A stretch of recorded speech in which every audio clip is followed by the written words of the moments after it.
જીવદયા પાંજરાપોળ ગોધરા વર્ષ 2007થી ગોધરામાં કાર્યરત છે।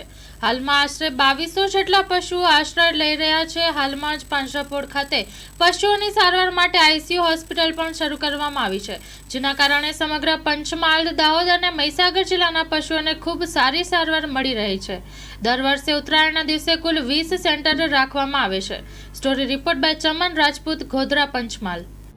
જીવ કલ્યાણ પાંજરાપોળ ટ્રસ્ટ ગોધરામાં 2007થી કાર્યરત છે। હાલમાં અત્યારે લગભગ 2200 જેટલા પશુઓ આશ્રય લઈ રહ્યા છે। હાલમાં નવી આઈસીયુ હોસ્પિટલ જ ઊભી કરી છે, જેથી આખા પંચમહાલ જિલ્લામાં સૌ પ્રથમ છે। લગભગ બધા પશુઓને પંચમહાલમાં જે પણ કતલખાને જતા પશુઓ પકડાય છે એ જીવ કલ્યાણ પાંજરાપોળ ટ્રસ્ટમાં લાવવામાં આવે છે, અને જે પણ બીમાર કે પશુ હોય એ લોકોને આઈસીયુની હોસ્પિટલમાં સારવાર આપવામાં આવે છે।